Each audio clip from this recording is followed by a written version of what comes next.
मेरा नाम है हरिया, मैं काम करता हूँ बहुत बढ़िया, खाता हूँ खाना और रोज गाता हूँ गाना। अरे यार, आज तो बहुत देर हो गई। इस खतरनाक जंगल को देखकर तो मेरे हाथ पैर ठंडे हो गए हैं। अगर मैं वक्त पर गांव नहीं पहुंचा तो मालिक बहुत नाराज हो जाएंगे। तभी हरिया को एक आवाज सुनाई देती है।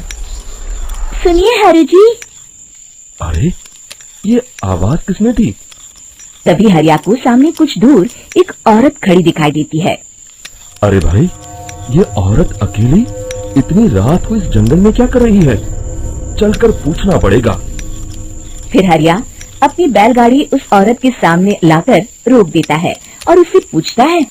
अरे सुनिए, आप इतनी रात को इस खतरनाक जंगल में अकेली क्या कर रही हैं? तभी वो औरत मीठी आवाज में कहती है। अरे हरि जी, आप आ गए। मैं कब से आपका इंतजार कर रही थी। वैसे तो यहाँ से काफी लोग गुजर चुके हैं, लेकिन मैं खास आपका इंतजार कर रही थी। अच्छा, तुम सच कह रही हो? मुझे तो यकीन नहीं हो रहा है। वो क्या है ना, आज तक किसी ने मुझसे इतने प्यार से बात नहीं की। हाँ हाँ हरि जी, मैं सच कह रही हूँ। अब देर मत करिए और जल्दी से मुझे मेरे घर तक छोड़ दीजिए। हाँ हाँ, कौन सी बड़ी बात है, अभी छोड़ देता हूँ। आप मेरे पीछे बैलगाड़ी में बैठ जाइए और मुझे रास्ता बताते चलिए। फिर वो औरत हरिया की बैलगाड़ी में बैठ जाती है और हरिया बैलगाड़ी हाँकता हुआ आगे चल पड़ता है। फिर उस औरत के बताए हुए रास्ते पर चलते चलते हरिया बैलगाड़ी लेकर एक काली गुफा के आगे आकर रुक जाता है। हरिया उस औरत से पूछता है। हाँ देवी जी, आपका घर कहाँ है? यहाँ पे गुफा के अलावा और कुछ नहीं है? तभी अचानक वो औरत हवा में उड़ने लगती है।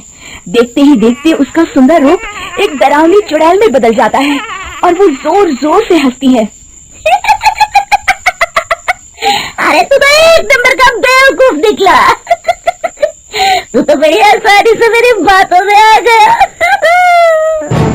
अरे मर गया रे, ये तो एक चुड़ैल है।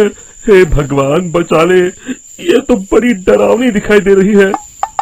और फिर अगले ही पल हरिया की बैलगाड़ी में रखा सारा सामान हवा में उड़ता हुआ उस काली गुफा के अंदर चला जाता है और वो चुड़ैल भी उस गुफा के अंदर जाकर कहीं गायब हो जाती है। हरिया ये नजारा देख बुरी तरह घबरा और परेशान हो जाता है। अरे, ये चुड़ैल तो मेरा सारा सामान लेकर गुफा में गायब हो गई। अब क्या होगा? अगर मैं गांव खाली हाथ गया तो मालिक मेरी अच्छी खबर लेंगे। मेरी इस बात का कोई यकीन भी नहीं करेगा। फिर आखिर वही हुआ। हरिया के मालिक चंपक सेठ को हरिया की किसी भी बात पर रत्ती भर भी यकीन नहीं हुआ। चंपक सेठ को लगा हरिया झूठ बोल रहा है और उसने ही लालच में आकर सारा सामान हड़प कर लिया है। फिर हरिया को बेईमान समझकर चंपक सेठ उसे काम से निकाल देता है। अगले दिन अपनी दुकान में परेशान बैठा चंपक सेठ गुस्से में बड़बड़ाता है। अरे, दुकान में तो सामान बिल्कुल भी नहीं है। अब मुझे ही शहर जाकर सामान लाना होगा। फिर वो अपनी बैलगाड़ी लेकर शहर चला जाता है। शहर से सामान लेकर जब चंपक सेठ वापस गांव लौट रहा होता है, तभी उसे एक आवाज सुनाई देती है। चंपक जी, ओ चंपक जी। अरे, ये तो कोई मेरा नाम लेकर मुझे पुकार रहा है। फिर उस रास्ते में वही औरत खड़ी दिखाई देती है। फिर क्या था, हरिया की तरह चंपक सेठ भी उस औरत के पास अपनी बैलगाड़ी लेकर जाता है और वो भी उसकी चिकनी चुपड़ी बातों के मुंह जाल में फंस जाता है। फिर चुड़ैल उसे भी अपनी गुफा तक ले जाती है और उसका सारा सामान लेकर गुफा में गायब हो जाती है। बेचारा चंपक सेठ लाचार होकर खाली हाथ गांव लौट आता है। फिर ये उस जंगल में रोज की बात हो जाती है।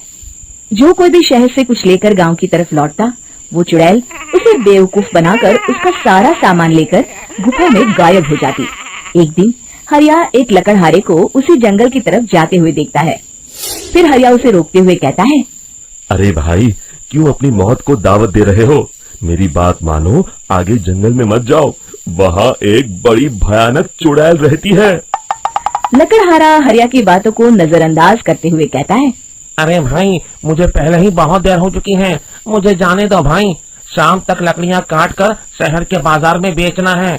तुम अपनी ये कहानी किसी फुर्सत में बैठे इंसान को सुनाओ, मैं तो चला। इतना कहकर लकड़हारा वहाँ से आगे जंगल की तरफ चला जाता है। फिर अगले दिन गांव के मुखिया के घर के बाहर बहुत सारे लोग जमा हो जाते हैं। तभी हाथ में कुल्हाड़ी लिए खड़ा लकड़हारा कहता है, अरे मुखिया जी, अब आप ही हमें बचाइए उस जंगल वाली चुड़ैल से। हमारा सारा काम तो शहर से ही होता है। अरे मुखिया जी, उस चुड़ैल की वजह से तो मैं पूरी तरह बर्बाद हो गया हूँ। हम सबको मिलकर उस चुड़ैल का कोई इलाज करना पड़ेगा। तभी भीड़ में खड़ा वीरा कहता है, आप लोग चिंता मत करिए, कल से वो चुड़ैल किसी को नहीं लूट पाएगी। मेरे पास एक बहुत अच्छी तरकीब है।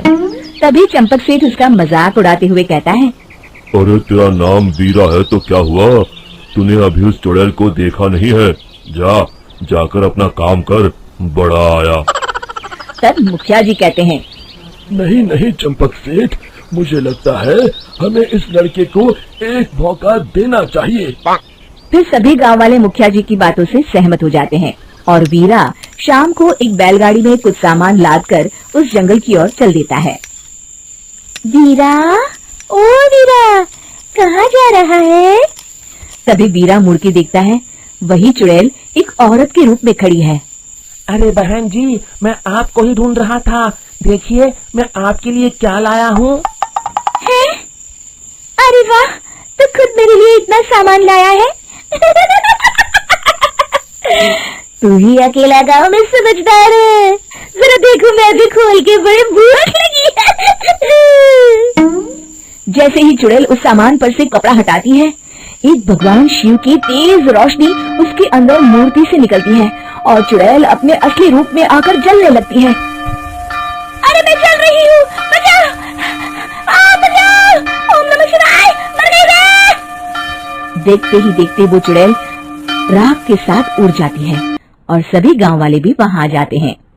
शिक्षा बुराई पे सदा अच्छाई की ही जीत होती है। दोस्तों, हमें उम्मीद है कि आपको हमारी ये कहानी पसंद आई होगी। कृपया हमारे चैनल को सब्सक्राइब करें और सभी अपडेट्स के लिए बेल आइकन जरूर दबाएं।